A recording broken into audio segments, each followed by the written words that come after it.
Hi guys, this is Breaker, and I am back with another replay that I took from the front page of Drop.sc, and it just so happened that IdrA and Raistlin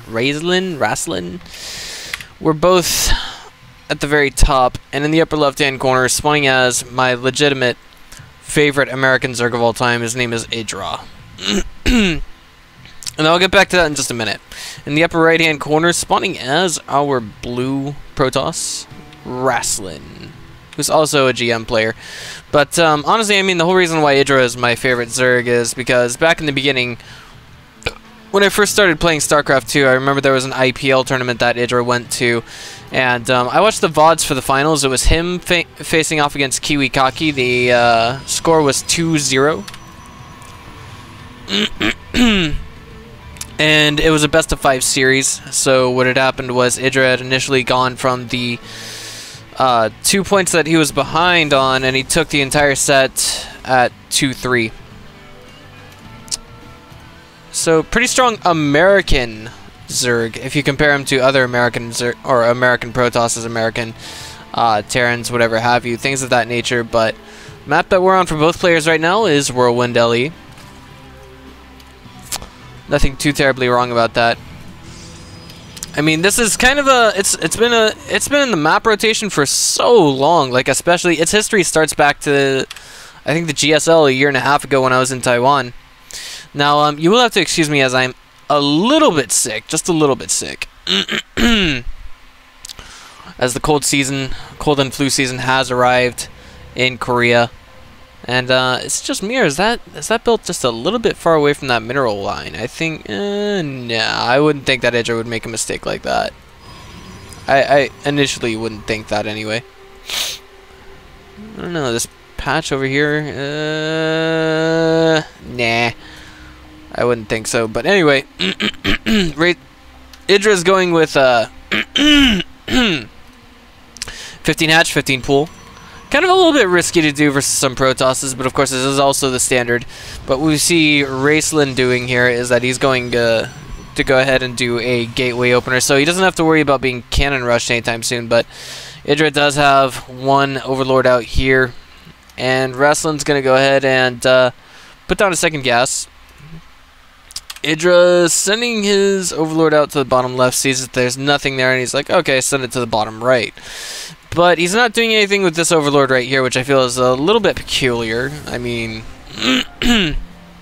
by now, if you haven't noticed a Probe Scout going to your natural at this stage in the game, it could mean one of two things. He's trying to do, I guess you could say, a very annoying scout, and by an annoying scout, I mean a Zealot, which one for one can take down a single Queen.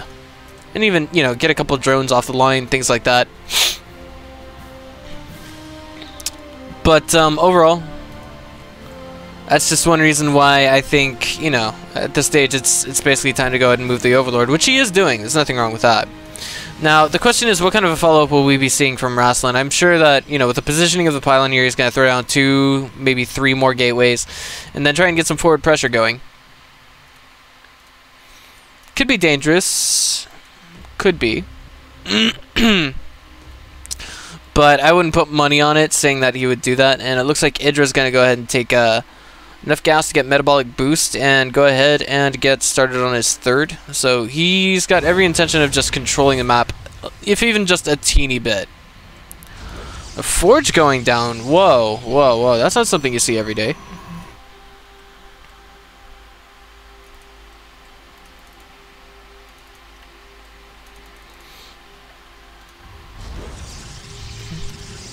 Well, what I'm thinking this could be essentially is, you know, a group of Zealots coming out, more than just these 2 over here, of course.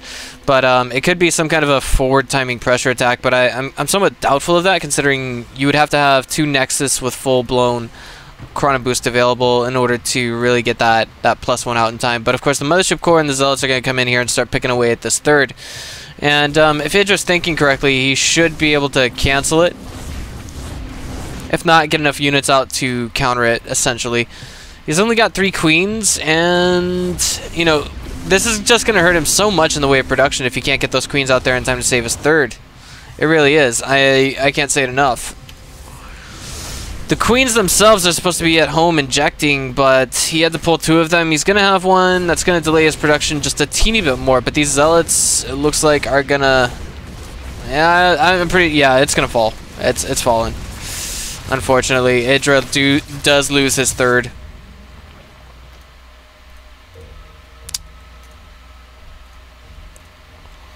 And what is the follow-up for Raistlin? He's going to go ahead and go with a Twilight Council. On this kind of infrastructure, you know, this is something I don't quite see all that often, but I mean, a Twilight Council is basically indicative of a 3rd. At least trying to get a 3rd base. And for the extra defense, we're going to see a bunch of sentries coming out from Raistlin. Nothing wrong with that. And IdrA throws down another hatch as well as a, a macro hatch at his 3rd.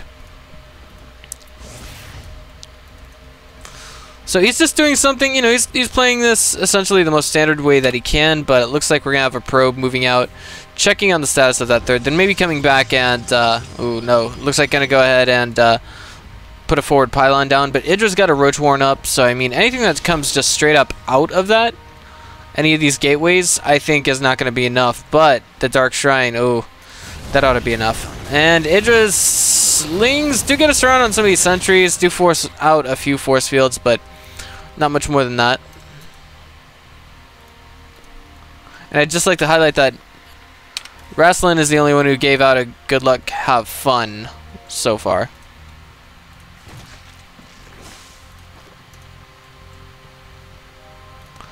And now 3 zealots are coming in. We also have the Dark Shrine finishing up behind this, so I'm thinking that we're going to see Chrono Boost going down on those gateways to try and get those get that next warp-in round available. Overload comes in here, sees a lot of sentries, doesn't see a whole lot of other stuff, which is actually the most dangerous part. But meanwhile, 3 zealots do arrive at the main, and they're getting a little bit of economic damage done. But ooh, to this stage, it has not been spotted yet, and a robotics base going down as well to follow that up. And it looks like the lings here that were at the 3rd were simply not enough. Roaches coming in to reinforce ought to do the trick, but DTs. Whatever shall we do? Alright.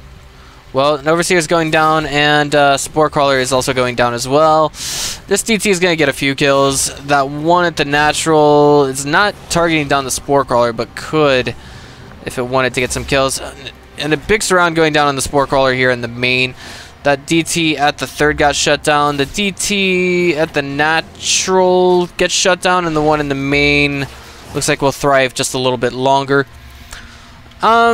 More than anything else, this is actually just delayed mining time. Actually, that's a significant number of workers killed, but I want to say that most of it came from the zealots, not the DTs. That kind of thing. And for right now, it looks like Raistlin is kind of discouraged from doing that anymore.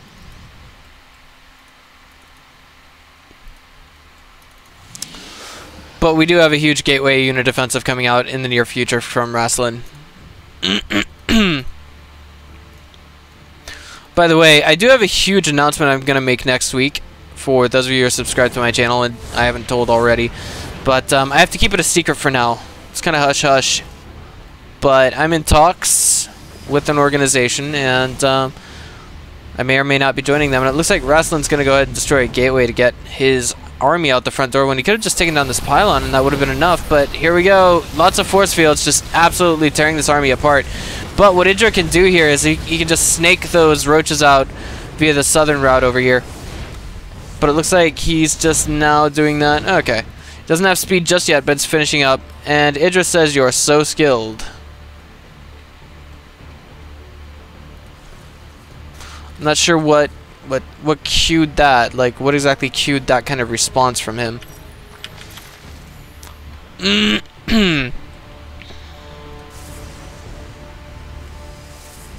But no, here we go. We got a bunch of lings and roaches going in, trying to get us around, and that's actually pretty decent. But what's even bigger is the roaches here are kind of cut off, and there's still, like, I think there's enough force fields left over here to send in another round all over. But IdrA's gonna, no, he's just going straight in for it? No, okay, he's pulling back. But now his 3rd's under attack right now from a huge warping of zealots, just basically meant to harass, and that's about it. But the big thing about this is that he doesn't have 2 queens here to inject. So that's going to hurt his production just a teeny bit. Just a little bit. But Raistlin behind this is actually going for his +3 attacks, and IdrA, oh man, he's at +1 attacks, and that's it. So that means the Immortals will essentially be able to nearly two-shot these roaches. Kind of an okay surround going in for IdrA, but the force fields are just too many. He's not getting enough of them baited out at all.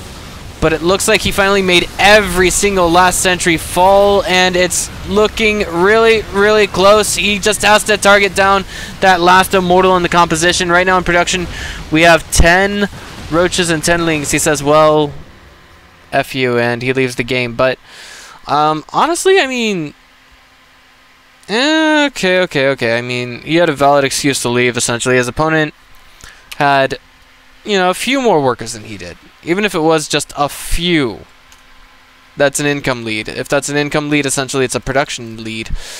But, I mean, there were a few things I feel he could have done to, you know, just maybe hurt his opponent more. If he had swung his main army into the natural, maybe even the main, that would have helped so much. Even catch an Immortal out in the open. But, I don't know, it was kind of relatively unexpected. I think the big problem was, losing his queens. His macro was pretty damn good. If you look at the way this finished out, army supply 63 to 44. But of course, if we check that out, it's 20. That's 20 here and 5 here. So that's like 25. That's still in the production tab, and the rest of them are still kind of, you know, just rallying across the map steadily. But yeah. Oh boy. So, if you guys want to tune in for that announcement that I've got for you guys next week, just go ahead and click on that subscribe button and we'll be ballin'.